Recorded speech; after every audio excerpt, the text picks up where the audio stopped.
Hello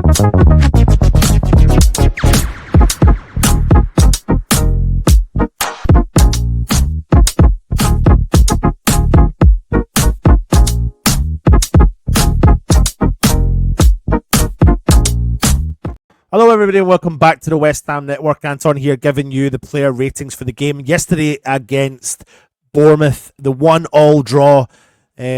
It was actually a reasonable 1-1 draw, to be honest, in terms of a neutral watching the game.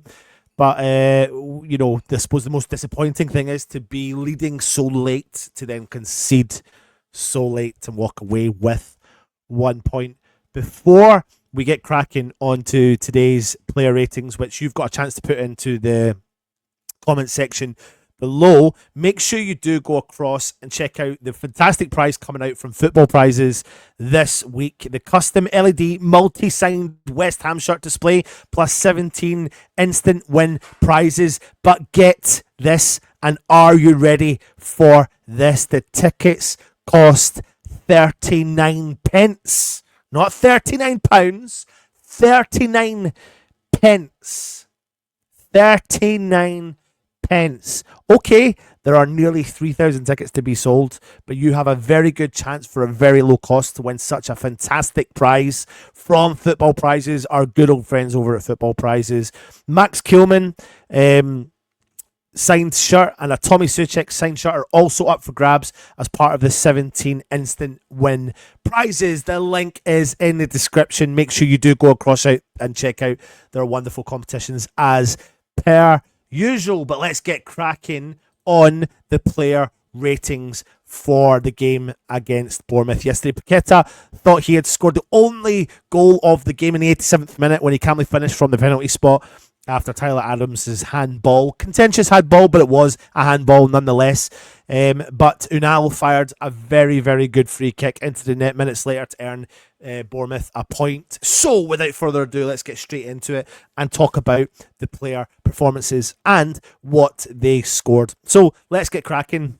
Lucas Fabianski, in my opinion, he was our star player by far. He denied several chances, very good saves at the end of the first half, and key saves against Evan Nelson and Ryan Christie near the end of the game as well. He really did keep us in the game, to be honest, with the flourish of opportunities that Bournemouth did have. I know we did as well, but I thought he was our standout player, definitely. I'm going to give him the Gold 8, which is the Man of the Match award, because I think he deserved it. But I do think some other players potentially got close to him there or thereabouts. Next up was Vladimir Sufal, a good performance at right back. He got the better of Semenyo a few times and got a few good crosses in. So for that reason alone on his performance, I give him a 7, but we definitely miss Wan-Bissaka down that role, which is showing you that if we do have an issue with left back, then we need to be into the market for a left back moving forward. And if we can find someone for a steal similar like Wan-Bissaka, who for me performs very good no matter where he plays, then that would be a massive boost for West Ham. Let's get into the centre back. Max Kilman, he was solid at the back for West Ham, kept tabs on Justin Kluivert and Evan Nelson, to be fair. Made a good couple of blocks from Semenyo in the second half. I thought he had a solid performance, nothing outstanding, but he done decent, and I'll give him a 7. Yeah, I'll give him Max Kilman a 7. So let me know your thoughts in the comment section below. The player I've had a lot to say about, Konstantinos Mavropanos. For me, it's another questionable performance from the Greek defender, who does have an error in him. There's no questions about it. I've said it from the start. I am concerned. His game slightly improved as the game went on, but he does seem to have a big error in him. And he gave away that free kick, that pointless free kick, for me, is really what ruined the game at the end, when it just no need to do it. That's Mavropanos for you, unfortunately. Do I still think he's got a career at West Ham? Absolutely. Should he be starting for West Ham? Absolutely not. He should be our backup one and backup one only. And it's decisions like Mavropanos that concern me. If Todibo is injured, then if he's not, he needs to come straight back into that side, because we have so much more balance when we do have less errors in our team. And Wan-Bissaka, again, deputising over at left back, the wrong flank for him, but energetic display. Did a job. Sorry, I didn't even tell you what I gave Mavropanos. I'm going to give Mavropanos a 4, and I think it's a deserved 4 as well. Wan-Bissaka, I'm going to give him a solid 6. Thought it was a decent performance from him. Tommy Soucek, the Czech, potato salad in the middle of the park, full of running on the night. He liked the midfield and the defence quite well. And I'll tell you what I really noticed about him in this game was the constant level of communication. If you watch him, even in particular, when West Ham get the penalty, he seems to be really pivotal to everyone in that team. He's becoming such an important player that even when I questioned him, I was possibly wrong to question maybe at certain points. I don't know. I given him a solid 6 in the performance. I think that's deserved for him. Now, the player that's titled after this show, From Hero to Zero, Alvarez Concern, is all about Edson Alvarez. When we brought him in from Ajax, I had quite a lot of high hopes, and I think a couple of his performances dictated to us and shown West Ham fans that he was very capable on his day. But he looks like a distant player from what we signed, and I can't get my head around it. And I don't know. Part of me feels like when you hear the rumours of clubs that we're interested in, maybe his head's been turned for a while.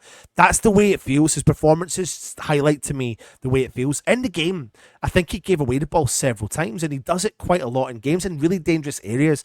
The frustration we used to have with Lucas Paqueta was when he'd given the ball in a dangerous area, it would then force an attack against our defence.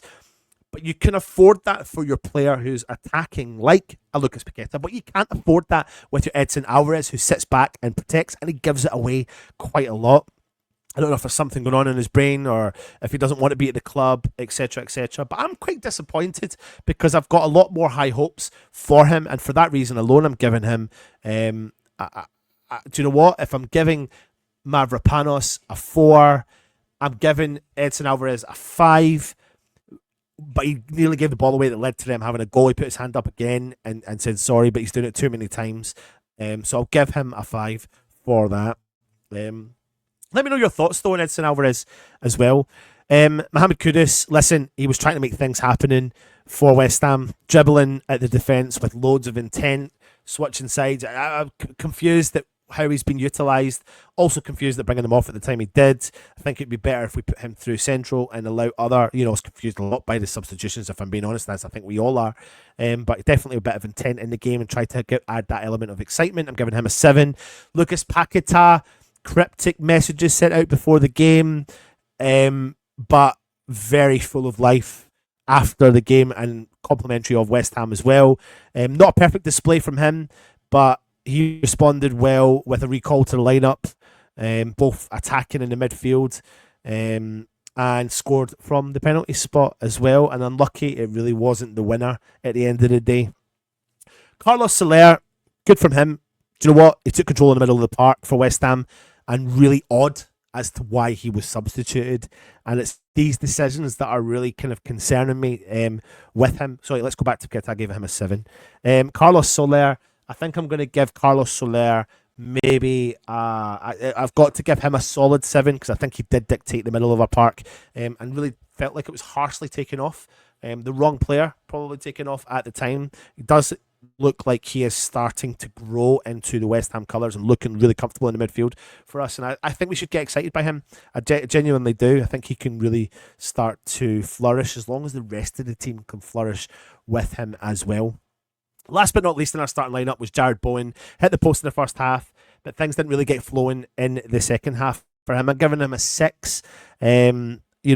He's carried West Ham for such a long time, and every now and then he's not going to have his best performances. It wasn't his best, it wasn't his worst, and he was above standard, but he wasn't setting the world alight, so therefore he gets a 6 for me.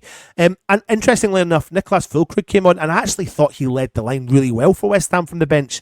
Acrobatic volley that went haywire everywhere, used his good strength to good effect. Had a chance late on, which he really should have buried. It should have gone in the back of the net. He gets a 6, but if he scores that goal, he gets an 8, and I'm not even joking. Listen, Somerville, Scarles, and Casey, they all came on. I mean, Scarles and Somerville all came on 15 minutes to go. Scarles making his Premier League debut, which was exciting, but never had enough time to really make an impact. Neither did Keelan Casey, who came on in the 95th minute as well. Interesting. It's an interesting game and an interesting few games we've got to go with regards to Lopetegui. In terms of scoring him, I have no idea because I have no idea what the geezer's doing. I'm not going to lie to you, I really don't, and I'm getting confused as each week goes on. However, getting a point on the coast at Bournemouth with the way that they've been playing, I'll take that any day of the week. But let me know your comments and thoughts on Alvarez in particular. Do West Ham seriously consider offers for him for players that you don't think are turning up on the day? Will we do it? Will we concede that this is just not working out and look at other options moving forward and bring in some much needed funds? Put it in the comments. Let me know your thoughts. Take it easy and join me later on for another couple of updates on the West Ham world. Come on, you irons.